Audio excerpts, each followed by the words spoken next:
Voilà, bienvenue à chacune et chacun.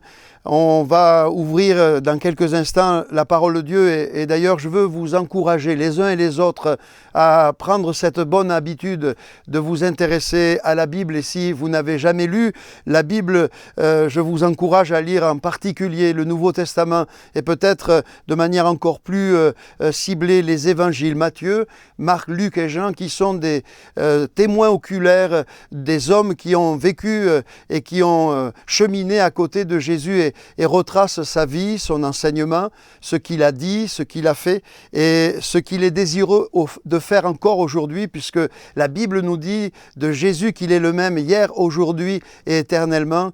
Et c'est tout ce que Dieu veut faire se trouve bien mentionné dans ces 4 évangiles. Et justement, je veux vous inviter à lire avec moi ce verset qui résume à lui seul tout le message de l'évangile.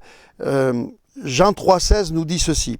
« Car Dieu a tant aimé le monde qu'il a donné son Fils unique, afin que quiconque croit en lui ne périsse pas, mais qu'il ait la vie éternelle. » À travers cette déclaration, il est question de Dieu, le Créateur de toutes choses, car Dieu a tant aimé le monde. Une autre affirmation est faite ici concernant Dieu, le Créateur de toutes choses, une déclaration qui est sans aucune ambiguïté et qui révèle une vérité importante à connaître, à savoir que ce Créateur de toutes choses, eh bien, nous aime, a tellement aimé le monde qu'il a donné son Fils unique.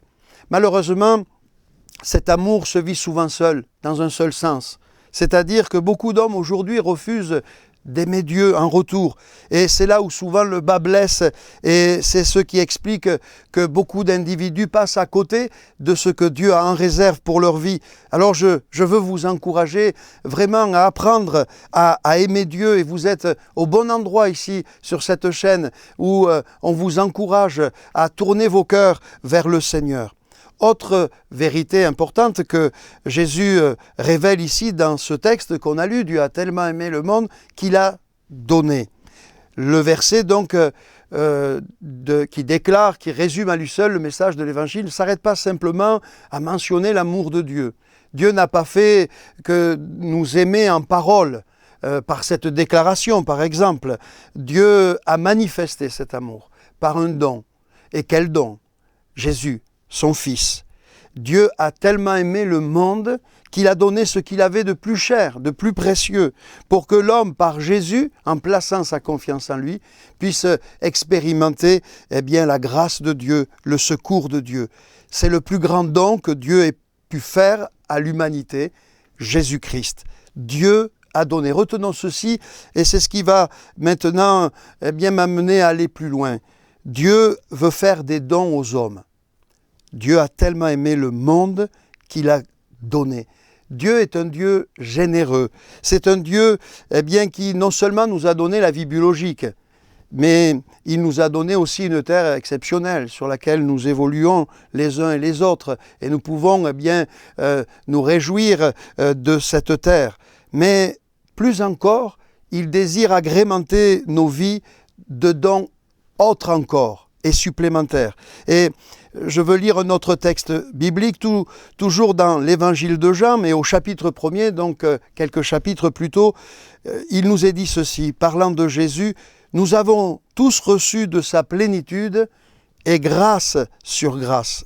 Car la loi a été donnée par Moïse, la grâce et la vérité sont venues par Jésus. » Jésus, est venu pour donner aux hommes grâce sur grâce. C'est ainsi que Jean, qui a été un témoin oculaire, va dire, pour résumer la mission de Jésus, nous accorder grâce sur grâce. Le mot grâce aujourd'hui a perdu de son sens et de sa pertinence, car peu utilisé. Mais si je voulais le traduire peut-être dans des mots plus usuels, je dirais que le mot grâce signifie cadeau. Dieu nous a fait en Jésus-Christ cadeau sur cadeau.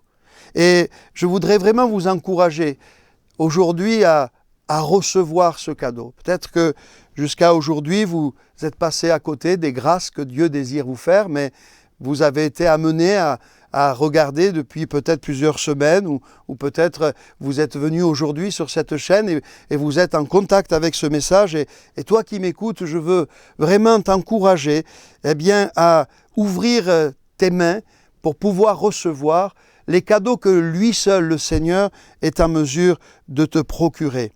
Et pour terminer mon message, je voudrais préciser, sans être bien sûr exhaustif, quelques cadeaux que Dieu est désireux de nous apporter aux uns et aux autres. D'abord, je voudrais parler du pardon. Qui n'a rien à se faire pardonner? En tout cas, la Bible dit avec force, et nous croyons son message vrai, que tous ont péché et sont privés de la gloire de Dieu. Mais elle ajoute, ils sont gratuitement justifiés par sa grâce, par son cadeau, par le moyen de la rédemption qui est en Jésus-Christ. Ainsi, aujourd'hui, il vous est bien possible de recevoir de sa part en cadeau, par le moyen de la foi, le pardon. Le pardon non pas d'un homme, mais le pardon de Dieu. Et combien nous avons besoin de se savoir pardonner. Et c'est ce que le Seigneur désirerait pouvoir vous accorder. Alors oui, ouvrez vos cœurs et comprenez que Dieu qui est amour a donné son Fils unique afin de pouvoir vous accorder gratuitement ce pardon. Le deuxième cadeau que le Seigneur désirerait vous accorder, c'est ni plus ni moins que peut-être une guérison. La Bible affirme que lorsque Jésus meurt sur la croix, il paye pour nos péchés. Mais la Bible ajoute aussi dans Ésaïe, chapitre 53, que dans ses meurtrissures, nous sommes guéris. Nous croyons que le Seigneur, qui est toujours le même, car ressuscité et vivant, le Seigneur Jésus, est en mesure d'apporter aux hommes qui s'approchent de lui par la foi le pardon, mais également au corps malade la guérison. Nous parlons du corps malade, mais cela peut être aussi un problème intérieur, une peine intérieure. Le Seigneur est capable, là aussi, d'opérer un miracle. Et je voudrais, à cet égard, vous laisser cette parole. À un moment donné, l'apôtre Pierre et Jean montent au temple après la résurrection pour l'heure de la prière. Et ce faisant, et chemin faisant, ils rencontrent un homme paralytique, boiteux de naissance. Et le texte biblique nous dit que l'apôtre Pierre va fixer les regards sur cet homme et lui dire « Regarde-nous ». Et cet homme, le texte biblique nous dit les regarder attentivement, s'attendant à recevoir de quelque chose, s'attendant à recevoir de un cadeau. Et Pierre va dire à cet homme « Je n'ai ni argent ni or, mais ce que j'ai, je te le donne. Au nom de Jésus-Christ, lève-toi et marche. » Et cet homme d'un bond se leva, ses chevilles devinrent fermes et il put marcher. Et c'était un véritable miracle et c'est ce que le Seigneur est capable de faire pour vous également. Et puis enfin, un dernier cadeau que le Seigneur désire nous accorder. Et comme je l'ai dit, ma liste n'est absolument pas exhaustive. Il y a tellement de grâces que Dieu désire nous accorder. Mais ce cadeau qui me semble est indispensable aujourd'hui, c'est celui de la paix. Nous vivons dans un monde agité, en perpétuel changement, et toutes sortes de menaces semblent ressurgir dans notre continent européen. Pas évident dans ce contexte de trouver la paix, avec toutes les situations que nous pouvons connaître, professionnelles et autres, pour les jeunes, trouver leur place dans ce contexte-là. C'est un monde assez angoissant. Et Jésus nous dit dans l'évangile de Jean, au chapitre 14, 2 versets sur lesquels je voudrais terminer, que votre cœur ne se trouble pas, croyez en Dieu et croyez en moi. Et juste un peu plus loin, il dira, je vous laisse la paix, je vous donne ma paix, je ne vous donne pas comme le monde donne, que votre cœur ne se trouble pas et ne s'alarme pas. Oui, je le crois, c'est un cadeau autre que le Seigneur aussi désire vous accorder et je veux vous dire que vous pouvez faire l'expérience de ces trois cadeaux de manière simultanée. Et comme je le disais, vous avez encore d'autres grâces que le Seigneur désirerait tant vous accorder, à chacun d'ouvrir son cœur et de saisir cette grâce. C'est un cadeau immérité. Vous ne le méritez pas et simplement c'est parce que Dieu nous aime, il désire nous accorder ces cadeaux et cette grâce. Je veux terminer par la prière et je vous invite à vous recueillir.